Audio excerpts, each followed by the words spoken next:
kira pukul 10 pagi tadi dengan dipimpin oleh Wakil Ketua Komisi 3 DPR RI Ahmad Sahroni. Dalam rapat kali ini ada beberapa hal yang diagendakan akan dibahas. Salah satunya adalah penanganan kasus yang menarik perhatian publik dan juga koordinasi yang dilakukan oleh lembaga terkait. Selain itu dibahas pula mengenai pola penataan organisasi dan juga tata kerja Kejaksaan RI dan evaluasi pelaksanaan peraturan Jaksa Agung. Untuk mengetahui bagaimana informasi terkininya, telah bergabung bersama saya, wartawan tribunnews.com, ada Vincentius di lokasi. Halo, selamat sore Vincent. Ya, selamat sore Nila.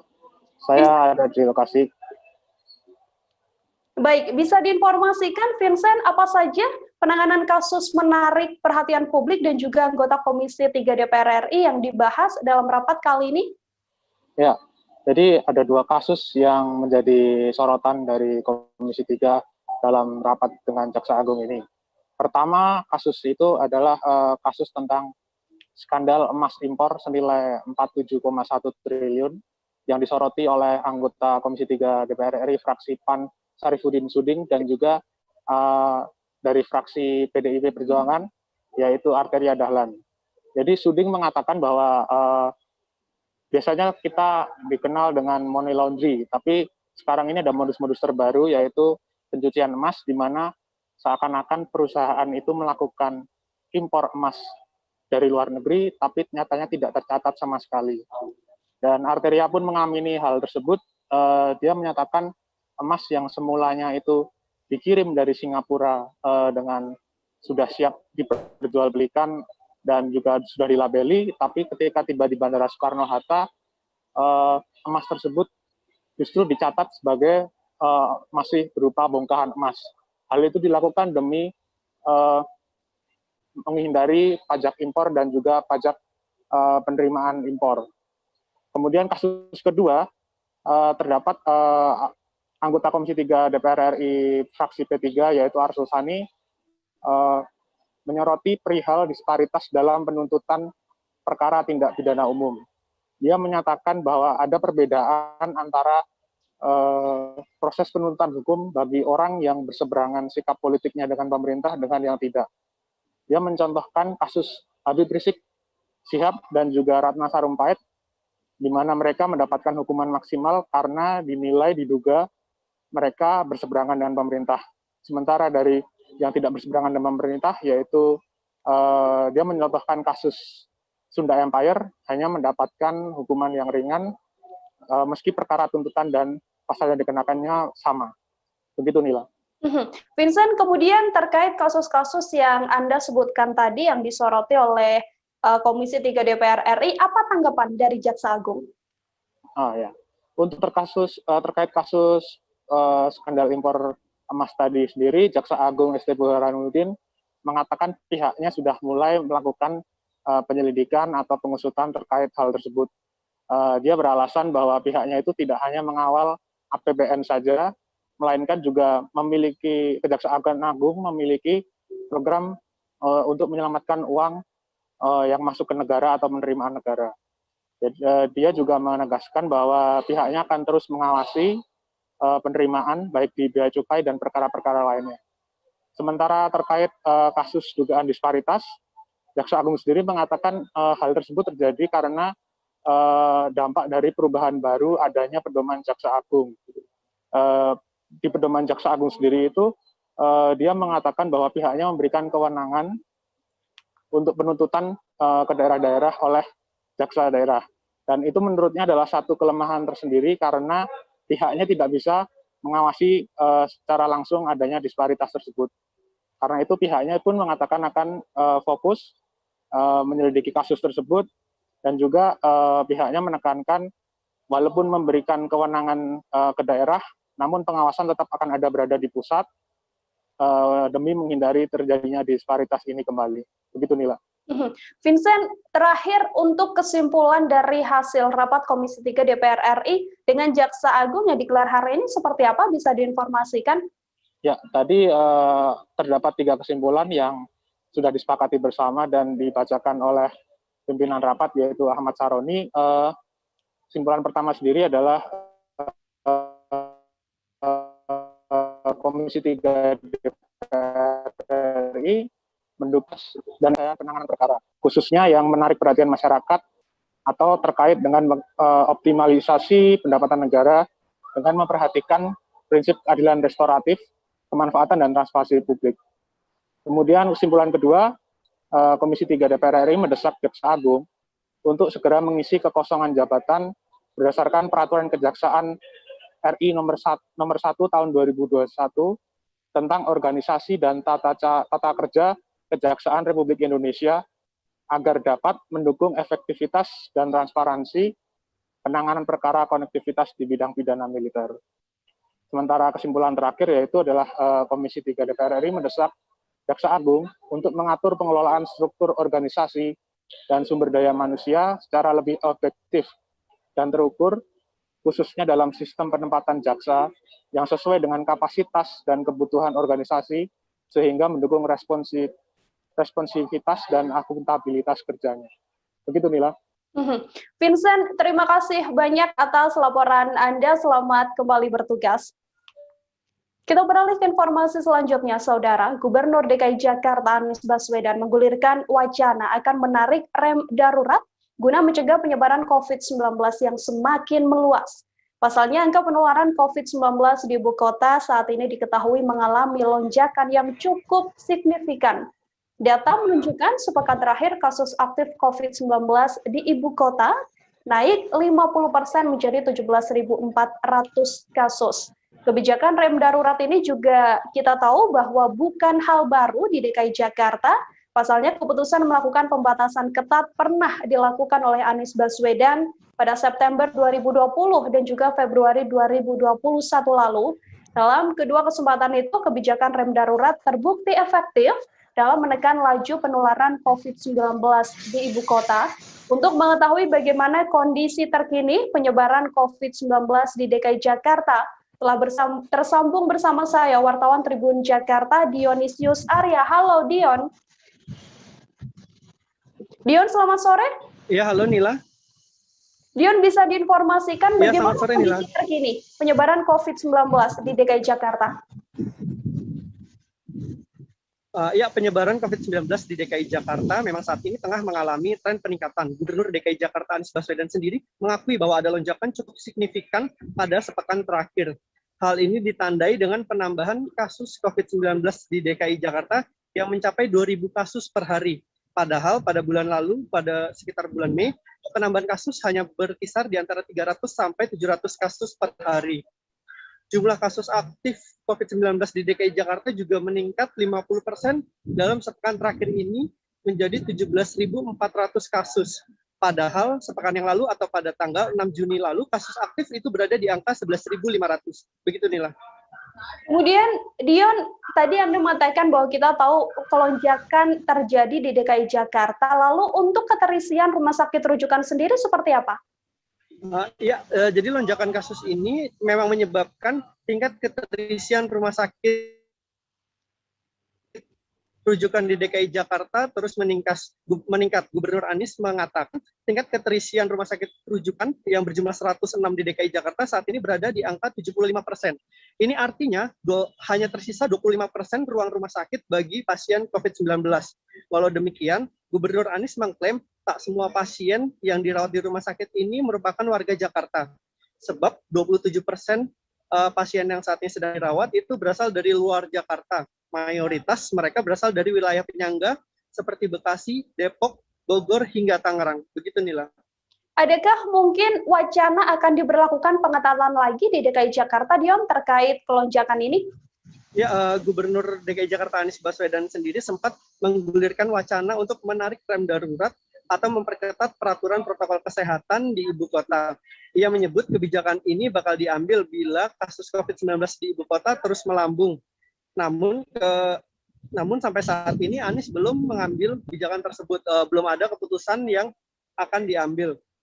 Kebijakan rem darurat ini memang bukan hal baru di DKI Jakarta. Sebelumnya pada September 2020 dan Februari 2021 kemarin, Anies juga sempat melakukan kebijakan tersebut. Dari dua kesempatan itu, kebijakan rem darurat ini memang cukup ampuh mengantisipasi COVID di ibu kota. Begitu, Nila. Berarti artinya saat ini belum ada rencana ya untuk dilakukan pengetatan lagi. Lalu langkah antisipasi apa, Dion, yang dilakukan oleh Pemprov DKI Jakarta? Ya, Pemprov DKI Jakarta bersama jajaran Forkopimda yang terdiri dari unsur TNI dan Polri semalam itu menggelar apel pasukan. Dalam apel pasukan tersebut, Anies mengingatkan masyarakat untuk disiplin dalam menjalankan protokol kesehatan. Sanksi tegas juga bakal diberikan kepada para pelanggar protokol kesehatan. Adapun tujuan dari apel itu ialah untuk meningkatkan lagi protokol pengawasan protokol kesehatan di tempat-tempat umum seperti di mal, kafe, hingga restoran. Begitu, Nila. Baik, terima kasih banyak Dionisius Arya, wartawan Tribun Jakarta melaporkan terkait kondisi terkini kelonjakan kasus COVID-19 di DKI Jakarta.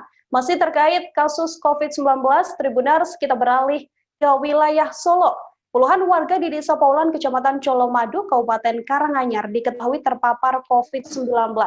Puluhan orang tersebut terkonfirmasi COVID-19 dan masuk pada klaster Masjid Al-Huda. Kini kebijakan lockdown total dilakukan untuk menekan penularan COVID-19. Selain penutupan sementara, pemerintah Desa Paulan juga sudah menyemprotkan disinfektan di kawasan temuan kasus COVID-19 tersebut. Warga yang terkonfirmasi positif COVID-19 juga diimbau untuk melakukan karantina mandiri. Bagaimana update terkininya? Telah tersambung di sebelah sana wartawan Tribun Solo ada Fristin Intan Sulistiowati. Halo Fristin, selamat sore. Selamat sore. Fristin, bisa diinformasikan bagaimana update terkini kasus puluhan warga di Desa Paulan Colomadu yang terpapar COVID-19? Adakah jumlah total yang bisa dipastikan terkait berapa warga yang terpapar? Baik, tepatnya tadi pagi sekitar jam 8 sudah dilakukannya swab PCR lanjutan terkait dengan adanya klaster masjid yang ada di Colomadu ini dan adanya total sekitar 94 warga.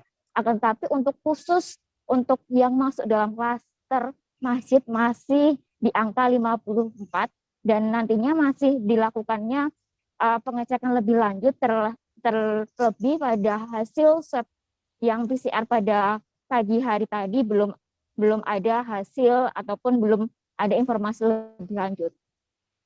Fristin, bisa Anda jelaskan terkait bagaimana kronologi awal kemudian ditemukan adanya klaster positif COVID-19 di masjid ini?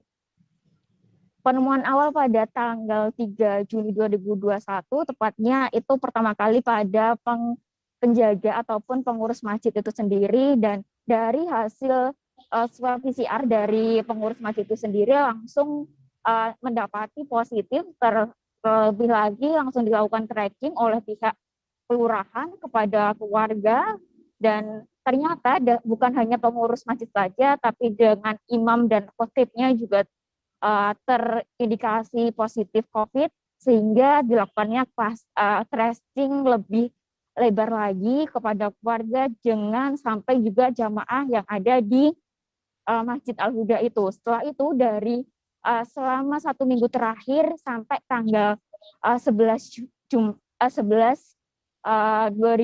Juni 2021 itu nanti, maksud saya kemarin, barulah ada klaster-klaster muncul dari jamaah saat dilakukan swab PCR secara massal. Total ada 54 warga itu sendiri dan update-nya untuk hari ini masih dilakukan peninjauan ataupun menunggu hasil dari PCR pagi-pagi. Sementara ada 54 warga yang terpapar COVID-19 dari klaster masjid. Kemudian tindakan apa yang akan dilakukan oleh pemerintah setempat untuk menyikapi dan juga mungkin menekan angka penularan positif COVID-19 ini? Bupati Karanganyar menyatakan bahwa tadi pagi sudah dilakukannya penyemprotan di area masjid, terus di area jalan di kawasan perbatasan antara Colomadu dan di daerah Paulan, dan di situ juga banyak dari masyarakat saat melakukan pengecekan itu juga terlihat tertib dan mengikuti aturan yang ada. Akan tetapi dari pihak masjid menyayangkan saat proses tracing adanya yang jamaah pergi ataupun beralih ke masjid lainnya sehingga penyebarannya ini semakin menyebar dan masih belum diketahui berapa titik ataupun warga yang terinfeksi virus COVID-19 ini. Oke, Tribuners dan juga Fristen, tadi wartawan kami, Fristen juga sempat melakukan wawancara dengan Kepala Desa Paulan Joko Margono untuk mengetahui bagaimana keterangan selengkapnya. Berikut liputannya untuk Anda. Untuk penanganan ini, untuk dengan berat hati ya, kita tidak semata-mata enggak, karena memang kita pasti banyak ada yang orang yang ngapunten nggih, ada yang kurang senang lah, masjid tak ditutup gini-gini, pasti dibanding-bandingkan dengan mal dan sebagainya. Karena dengan situasi seperti itu, akhirnya untuk masjid tersebut untuk sementara kita tutup, kita tutup. Ini karena memang posisinya juga sangat strategis di jalan seperti itu. Pak Joko, kan dari klaster masjid ada yang meninggal satu, Pak. Itu ya, yang ngapunten dari keluarga jadi keluarganya, jadi bukan yang otomatis yang apa itu jamaah di situ, tapi keluarganya. Keluarga jamaah masyarakat, masyarakat. Terus habis itu di tracing lagi ya, Pak? Udah, itu sudah di tracing, keluarganya semua sudah di tracing. Jumlahnya berapa, Pak, yang tracing susulan ini, Pak? Kalau hari ini ada 4. Ya, ada 4 hari ini. Pak, kalau yang masjid di dekat sekolah itu, Pak, juga ditutup atau gimana, Pak? Lah, itu ditutup untuk menghindari, karena kemarin setelah dari masjid di sana ditutup, jamaah yang sini yang itu larinya ke masjid sini semua. Akhirnya dari ketua takmirnya itu minta pertimbangan kepada pemerintah, Pak. Ya, Mas. Jadi minta pertimbangan pada pemerintah bagaimana untuk menangani masalah seperti ini, karena jamaah dari yang masjid sini banyak yang datang ke sini, deh. Akhirnya yes, dengan pertimbangan yang sangat berat lagi, kita terpaksa itu tadi tuh, jadi karena memang jaraknya kan dekat, Mas. Seperti biar tidak meluas lah untuk penyebarannya. Pak, itu. Warga yang melakukan isoman di rumah ada berapa, Pak, yang dari pasien yang itu COVID, hampir Pak? semua isoman, Mas. Jumlahnya apa, Pak? Jumlahnya ya itu tadi, yang 6 di rumah sakit, lainnya di Dari 54 itu 6 yang di rumah sakit. Ya. Kalau yang lain, Pak, yang Paulan semua total berapa sih, Pak? Satu desa apa? Satu desa. Satu desa ada 94. 94 dinyatakan positif. Hasil itu banyak yang PCR sendiri, laporan dari rumah sakit dan semuanya. Jadi tidak semua dari klaster itu, jadi kan ada perumahan di sana, ada, jadi totalnya begitu. Pak, kalau untuk lingkungan yang dari klaster masjid itu untuk sementara di lockdown atau gimana? Bukan di lockdown ya, cuma Ditutup kita sementara aja. amankan lah, mungkin jangan terus kita amankan sampai PPKM mikro, dan alhamdulillah untuk warga juga apa itu ya manut lah, bukan isolasi mandiri, karena untuk kebutuhan sembako dan sebagainya kan sudah di. Demikian Fristen Intan Sulistiawati melaporkan dari Desa Paulan Colomadu, Karanganyar. Kita beralih ke informasi selanjutnya, Saudara. Sebuah video pihak Polres Banjarnegara membubarkan pesta kuda lumping viral di media sosial. Saat melakukan upaya acara kerumunan tersebut, pihak kepolisian mengatakan bahwa angka positif COVID-19 di Banjarnegara naik hingga 150%. Viralnya video tersebut lantas menuai respon dari Bupati Banjarnegara. Bupati Banjarnegara mengaku prihatin lantaran informasi yang disampaikan kepolisian justru dianggap meresahkan masyarakat. Pasalnya, pihak kepolisian yang melakukan antisipasi melalui pengeras suara ini dianggap menyebarkan hoaks dan juga aksi provokasi. Untuk mengetahui informasi selengkapnya telah tergabung bersama saya wartawan Tribun Jateng, ada Hoirul Muzaki. Halo Hoirul Muzaki, selamat sore. Iya, selamat sore. Hoirul, bisa diinformasikan bagaimana kronologi pembubaran pesta kuda lumping di Kecamatan Madukara, Banjarnegara ini? Ya, jadi pada Sabtu sore sekitar antara jam 4 sampai malam terjadi aksi pembubaran oleh aparat kepolisian yang dilakukan di beberapa tempat. Jadi pentas kuda lumping ini diselenggarakan di beberapa desa di Kecamatan Madukara, Kabupaten Banjarnegara, di antaranya di Desa Kutayasa, kemudian di Desa Limbangan, dan beberapa desa yang lain. Nah, kemudian aparat kepolisian melakukan aksi pembubaran, ada yang di sore hari sekitar jam 5, kemudian ada juga seperti di Desa Kutayasa itu dilaksanakan pada malam hari.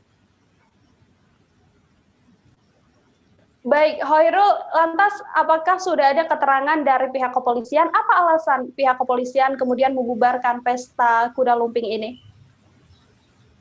Sampai saat ini, sejauh ini belum ada keterangan resmi dari pihak kepolisian, namun dimungkinkan aksi pembubaran ini dilakukan karena terjadinya kerumunan yang itu dianggap melanggar protokol kesehatan.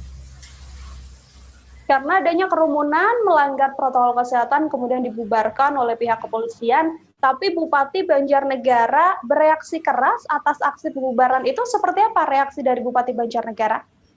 Ya, setelah viral video pembubaran di Desa Kutayasa, Desa Limbangan dan sekitarnya oleh aparat kepolisian yang di BKO oleh Brimob, kemudian Bupati Banjarnegara Budi Sarwono mereaksi keras dengan memberikan klarifikasi melalui medsos. Nah, Bupati Banjarnegara Budi Sarwono merasa menyayangkan atas kejadian itu karena dianggap aksi itu terlalu berlebihan. Artinya menurut Budi Sarwono, sebaiknya polisi itu tidak asal membubarkan, tapi tugas polisi hanya melakukan edukasi kepada warga agar menaati prokes. Karena menurut Bupati, bahwa kegiatan seni dan budaya itu diperbolehkan di masa pandemi ini karena sudah ada aturan dalam PPKM Mikro yang itu melalui protokol kesehatan yang ketat. Dan itu menurut Bupati sudah dilaksanakan oleh para pegiat seni dan kelompok masyarakat, yaitu misalkan dengan memakai masker, kemudian pengecekan suhu di pintu masuk, begitu. Artinya acara yang kemudian kemarin dibubarkan oleh pihak kepolisian sebenarnya sudah mengantongi izin dari pemerintah maupun Satgas COVID-19? Menurut Kepala Desa dari Limbangan dan Kepala Desa Sekdes Kutasari, acara itu sudah mendapatkan rekomendasi dari kecamatan atau pihak pemerintah Kecamatan Madukara. Namun ketika kami tanyai apakah rekomendasi itu sama dengan izin, dari pihak Sekdes sendiri tidak mau menyebut bahwa itu izin. Artinya dari pemerintah desa sendiri sebenarnya dari awal berusaha untuk mencegah agar acara itu tidak dilaksanakan karena dilakukan di masa pandemi. Tetapi karena keinginan kuat masyarakat yang sudah setahun lebih tidak mengadakan pentas seni yang itu sudah menjadi tradisi di wilayah Kecamatan Madukara, pemerintah tidak bisa berbuat banyak untuk melarang masyarakat. Jadi pemerintah desa maupun pemerintah kecamatan hanya memberikan rambu-rambu bahwa acara itu harus dilaksanakan sesuai dengan protokol kesehatan, dan itu menurut mereka sudah dilaksanakan. Oke, menurut mereka memang telah melaksanakan protokol kesehatan, tapi sebenarnya izin resmi itu belum didapatkan, begitu ya, Hoirul? Iya, rekomendasi. Jadi ya, kalau izin resmi dari pemerintah desa sendiri tidak menyebut dia mengizinkan secara resmi, tidak. Dia hanya berpedoman dengan rekomendasi pihak kecamatan, akhirnya pemerintah desa pun merestui. Baik, Tribuners, tadi Hoirul juga sempat mewawancari pihak terkait untuk mengetahui informasi selengkapnya. Berikut liputannya untuk Anda. Bismillahirrahmanirrahim. Assalamualaikum warahmatullahi wabarakatuh. Saya Bupati Banjarnegara menjelaskan dan memberikan informasi yang akurat dan benar. Tadi sore tanggal 12 bulan 6 tahun 2021 telah terjadi pembubaran kesenian kuda lumping atau empik di Desa Limbangan dan di Desa Kutayasa. Di Desa Limbangan, aparat Polri menyampaikan pidatonya. Banjarnegara ada kenaikan COVID 150%. Dan pada hari ini terpapar COVID 250 orang. Meninggal dunia 192 orang. Itu saya nyatakan tidak benar, hoak, dan itu kalimat provokatif. Perlu saya jelaskan yang sejelas-jelasnya, dan ini data akurat dari Dinas Kesehatan Kabupaten Banjarnegara. Benar, hari ini terpapar 250 orang. 79 orang itu dikarantina di rumah sakit besar, yaitu Rumah Sakit Immanuel, Rumah Sakit PKU Muhammadiyah, Rumah Sakit Islam, dan Rumah Sakit Umum Kabupaten Banjarnegara. Sisanya 171 orang itu dikarantina di rumah, karantina mandiri. Jadi yang terpapar di rumah sakit itu hanya ada 79 orang. Jadi total dengan yang karantina di rumah itu ada 250, itu benar. Terus disambung lagi kalimat meninggal dunia 192 orang. Itu hoax. Tidak benar. Perlu saya jelaskan, kematian dari 192 orang itu dari awal bulan Maret tahun 2020 sampai dengan bulan Juni tahun 2021, yaitu diperkirakan 15 bulan waktunya. Yang meninggal dunia 192 orang. Itu pun ada komorbidnya semua. Banyak yang membawa meninggal dunia karena penyakit bawaan. Penyakit bawaannya yaitu adalah serangan jantung. Yang kedua, ada yang kena tipes, ada yang kena demam berdarah, ada yang gagal ginjal. Itu pun semuanya dimasukin COVID-19. Dari jumlah penduduk Banjarnegara itu 1.050.000. Jadi kalau dihitung persentase, itu rata-rata satu bulan cuma mati 13 orang. Kalau persentasenya hanya 0,001%. Demikian penjelasan dari saya kepada masyarakat. Jangan takut dengan COVID. Semangat terus. Mari kita laksanakan protokol kesehatan, gunakan masker, cuci tangan, dan jaga jarak. Dan ikuti PPKM Mikro yang sudah jelas dari pemerintah pusat, yang ditandatangani oleh Menteri Dalam Negeri, mantan Kapolri Indonesia, yaitu Bapak Tito Karnavian. Terima kasih. Billahi taufik wal hidayah. Wassalamualaikum warahmatullahi wabarakatuh. Kami jeda sejenak, Tribuners. Setelah ini masih akan ada beragam informasi yang kami hadirkan untuk Anda. Tetap di live update. Oke, apa kabar Bang Ariski di sini untuk strateginya? Kalau saya sendiri di Jumip 37 ini yang semalam baru mulai, saya udah pasti. Sebenarnya aku nggak ngerasain penangkapan atau penggerebegan atau apapun itu. Karena gini loh, posisinya aku kriteria. Jadi kita mengenal disebut dengan stroke yang tidak berdarah dengan stroke yang berdarah. Stroke yang tidak berdarah itu biasanya ditandai dengan adanya penyumbatan. Kalau itu penyumbatan di sini mungkin pikirnya tidak ke situ kali ya, tapi kalau di Korea atau di Kamboja itu ada beberapa paper yang saya itu mas ya dulunya tukang koran. Oh gitu ya, tukang koran ya, saya baca itu tuh kan pernah baca kan ya. Jadi kalau saya jadi pangdam itu udah bersyukur banget si anak ini dijadikan sebagai tersangka begitu ya. Kalau ini kita bicara yang di luar kasus Situbondo ya, dengan nama hujan shower, di mana terdapat batas jelas antara daerah hujan dan tidak hujan yang biasanya terjadi pada fase awal mature stage atau tahap berbahaya itu Kang. Jadi mulai artinya terjadinya perlembekan. Nah itu untuk penetrasi akan sulit begitu ya. Dok, saya ini menurut saya memang tidak mudah, bukan urusan tanah diambil.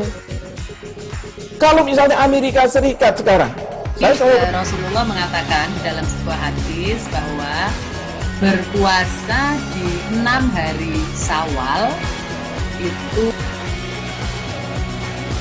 Oke, apa kabar Bang Ariski di sini untuk strateginya? Kalau saya sendiri di Jumip 37 ini yang semalam baru mulai, saya udah pasti. Sebenarnya aku nggak ngerasain penangkapan atau penggerebegan atau apapun itu. Karena gini loh, posisinya aku kriteria. Jadi kita mengenal disebut dengan stroke yang tidak berdarah dengan stroke yang berdarah. Stroke yang tidak berdarah itu biasanya ditandai dengan adanya penyumbatan. Kalau itu penyumbatan di sini mungkin pikirnya tidak ke situ kali ya. Tapi kalau di Korea atau di Kamboja itu ada beberapa paper yang saya itu mas, dulunya tukang koran. Oh gitu ya. Tukang koran. Ya, saya baca itu Pak. Tuh kan pernah baca kan? Ya. Jadi kalau saya jadi pangdam itu udah bersyukur banget. Si anak ini dijadikan sebagai tersangka begitu.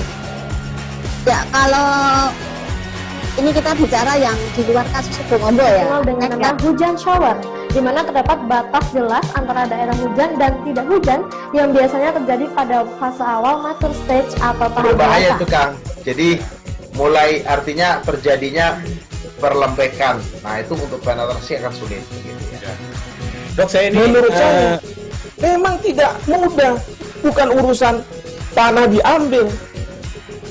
Kalau misalnya Amerika Serikat sekarang, Rasulullah mengatakan dalam sebuah hadis bahwa berpuasa di 6 hari Syawal itu. Anda masih menyaksikan live update bersama dengan saya, Nila Irda. Nominal rupiah sayembara yang dibuat seorang suami mencari istrinya yang hilang di Provinsi Riau diketahui bertambah.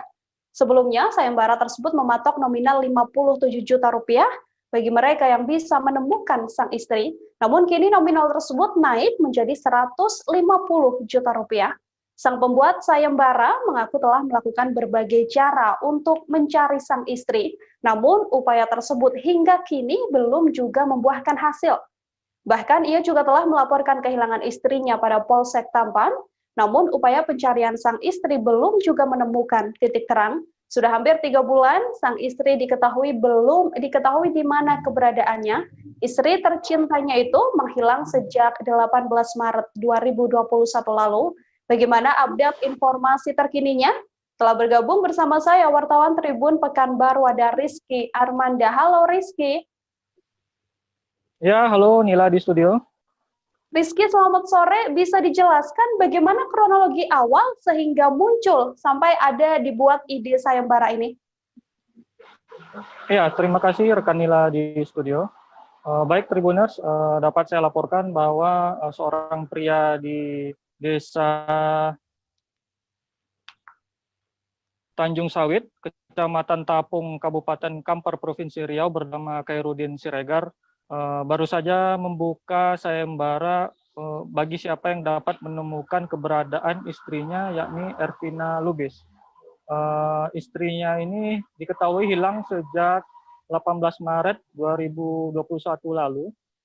Saat itu Khairuddin dan Ervina beserta anak-anak mereka sedang berada di salah satu mal di Kota Pekanbaru. Berikutnya Khairuddin sempat menerima telepon dari rekan bisnisnya dan pamit sebentar untuk pergi. Lalu tidak lama kemudian saat Khairuddin kembali ke mal, ternyata istrinya itu sudah tidak berada di tempat. Sempat disebutkan oleh anak dari Khairuddin bahwa ibunya ini pamit ke toilet sebentar. Saat itu Khairuddin berinisiatif untuk mencari ke toilet, namun istrinya itu tidak ditemukan kembali.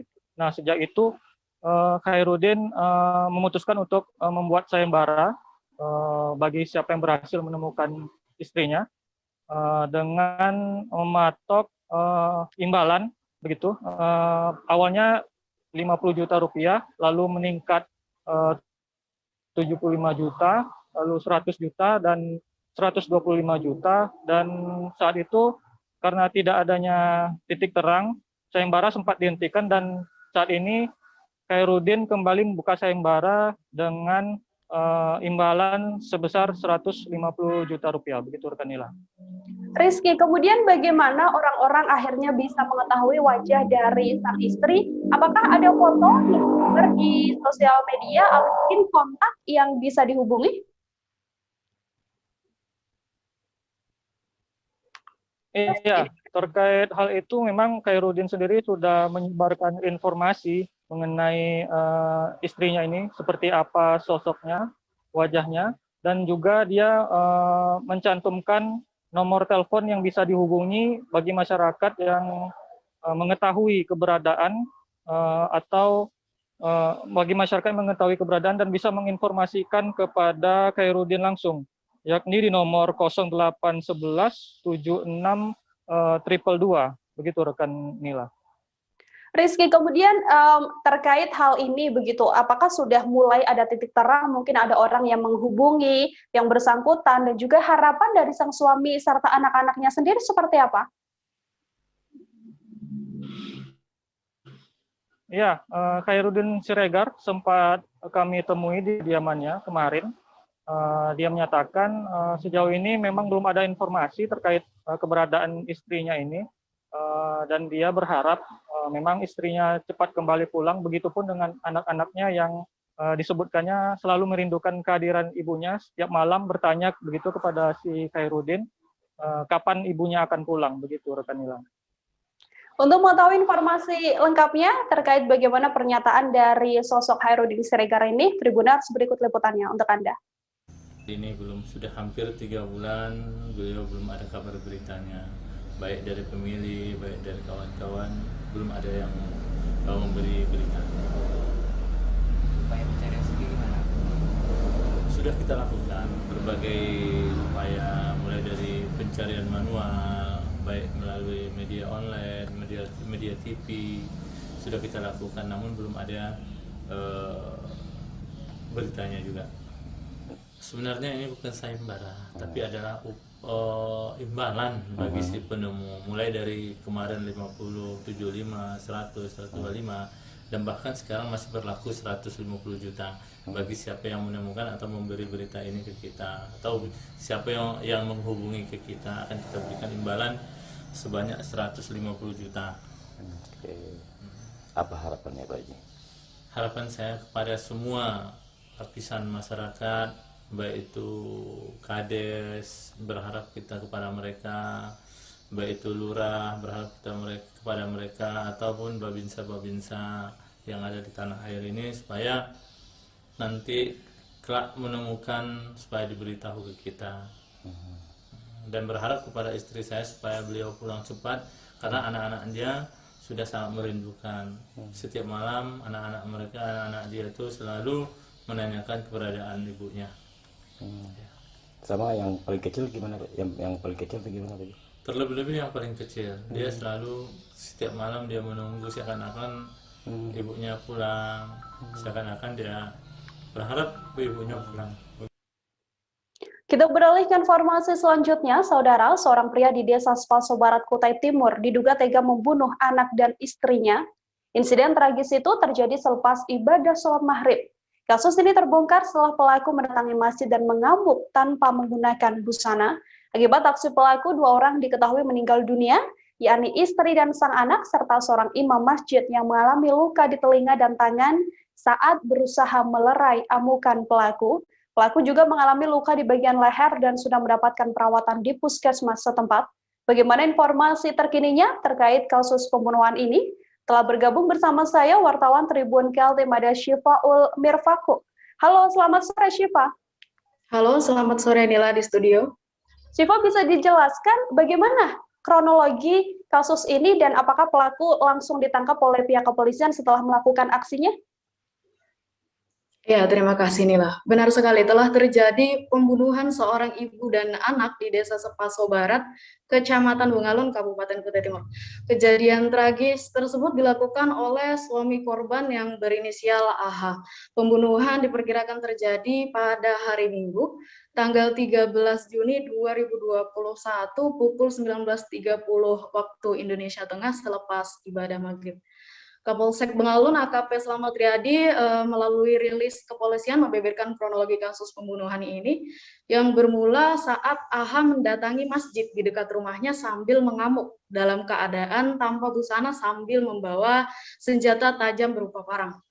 Salah seorang imam yang diketahui bernama Abu Bakar berusaha menenangkan namun justru mendapat amukan AH sehingga turut mengalami luka. Kendati demikian, dengan upaya dari banyaknya jamaah untuk mengunci gerakan AH, akhirnya AH berhasil diamankan oleh jamaah di masjid untuk selanjutnya diserahkan ke kepolisian. Kemudian di waktu yang bersamaan, salah seorang jamaah berusaha mengabarkan keluarga AH, yakni istrinya, di rumah yang jaraknya kurang lebih 100 meter dari masjid. Namun ketika sampai di rumah, istri dan anaknya sudah ditemukan telah meninggal dunia dalam kondisi bersimbah darah. Demikian Nila. Syifa, untuk motif pelaku sendiri apakah telah diungkapkan oleh pihak kepolisian? Baik Nila, terkait motif pelaku, pihak kepolisian belum bisa merilis secara resmi motif daripada AH dalam kasus pembunuhan ini, sebab terdapat kesulitan komunikasi terhadap AH ketika kepolisian melakukan penggalian informasi secara langsung kepadanya. Hal ini dikarenakan terdapat luka di bagian leher AH sehingga ia tidak bisa berbicara. Sulitnya komunikasi ini menyebabkan pihak kepolisian tidak dapat mengambil informasi dari AH secara langsung. Untuk perkembangan terkini kasus pembunuhan tersebut seperti apa, Syifa? Terkait sampai saat ini, AH sudah berhasil dibawa dari Kecamatan Bengalon menuju Kecamatan Sangatta Utara, di mana menjadi pusat pemerintahan Kabupaten Kutai Timur yang jaraknya kurang lebih 1 jam dari tempat kejadian perkara. Dan karena terdapat luka di bagian leher, sehingga pihak kepolisian juga menemui hambatan dalam hal mendapatkan informasi ini, sehingga pihak kepolisian selanjutnya akan membawa AH menuju ke rumah sakit umum terdekat. Belum ada informasi terbaru selain informasi terkait dibawanya AH menuju ke rumah sakit terdekat. Demikian Nila. Baik, Syifa, terima kasih banyak atas informasinya. Selamat bertugas kembali. Kita beralih ke informasi selanjutnya, Saudara. Sebanyak 22 paket ganja dengan berat 44 kg berhasil diamankan Badan Narkotika Nasional Provinsi Bali pada Senin 14 Juni 2021 dini hari. Petugas mengerahkan anjing pelacak untuk mencari paket narkotika jenis ganja yang disembunyikan di dalam karung pakaian bekas dan diangkut truk ekspedisi di Terminal Mengwi Badung, Bali. Puluhan ganja asal Medan itu diamankan setelah BNNP Bali berhasil menangkap seorang pemiliknya, yakni berinisial GW beserta sang istri pada Sabtu lalu. Bagaimana pengembangan kasusnya? Telah bergabung bersama saya, ada wartawan Tribun Bali, Agus Arianta. Halo Agus. Baik Nila, bisa saya jelaskan bahwa penangkapan terkait bandar narkoba terbesar di Bali itu didapat sebanyak 44 kg ganja.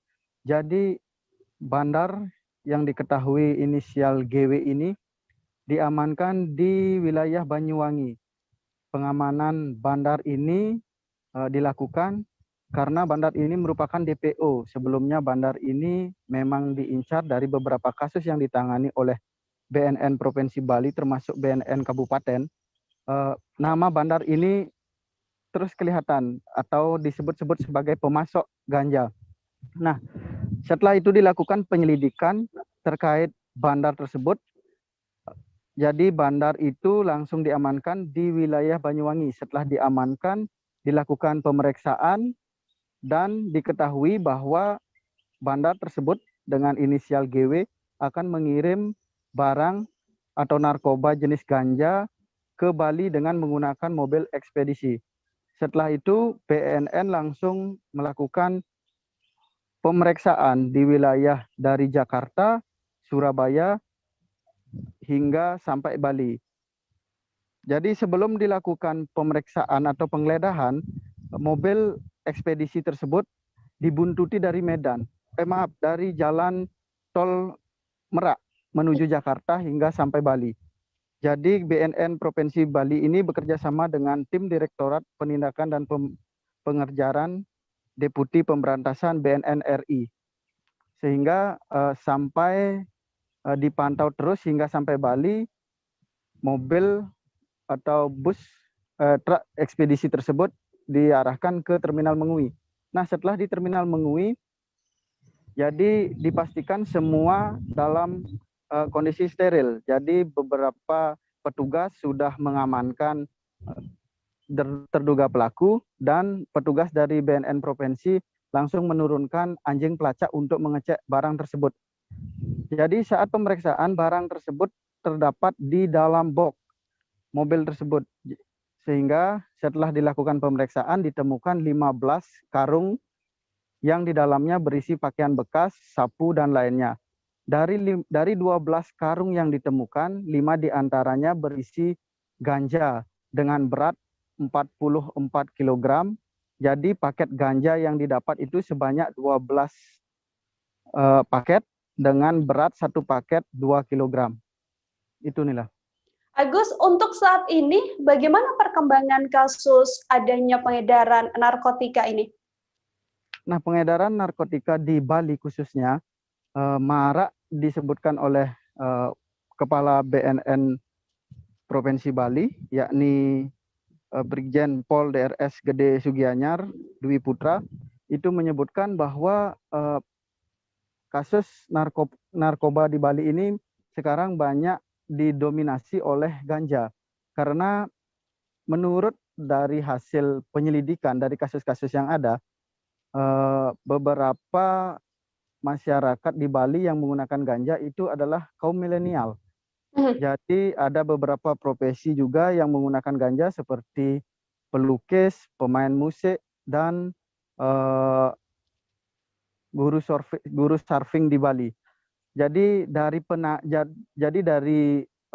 penangkapan tersangka-tersangka sebelumnya, ini keluarlah nama atau bandar narkoba terbesar ini yang merupakan pemasok dari Medan, itu pemasok narkoba dari Bali ke Bali gitu, Nila.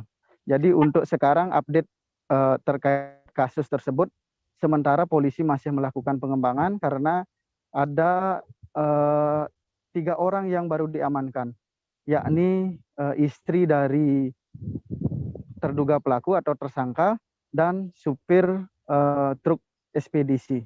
Begitu Nila. Lalu akan diedarkan di mana saja ganja-ganja yang dibawa oleh terduga pelaku ini? Apakah sudah ada informasi dari pihak kepolisian, Agus? Nah, untuk informasi yang didapat terakhir, ganja ini rencananya akan diedarkan di Bali. Jadi pemeriksaan tetap dilakukan karena diduga dengan ganja yang didapat dengan jumlah besar ini, diduga ada orang-orang dari bandar tersebut yang berada di beberapa kabupaten di Bali. Jadi sudah ada channel atau pemasok-pemasok narkoba sampai bandar memberikan atau mengirim dari Medan sebanyak 44 kg tersebut. Baik, Agus, terima kasih banyak atas informasinya melaporkan terkait adanya truk ekspedisi di Terminal Mengwi, Badung, Bali yang membawa puluhan ganja. Kami akan jeda sejenak, Tribunar. Setelah ini kami masih akan kembali lagi dengan informasi lainnya. Tetap di live update. Oke, apa kabar Bang Arifki di sini untuk strateginya? Kalau saya sendiri di Jumip 37 ini yang semalam baru mulai, Apa yang saya dirasakan udah Kak Fernita?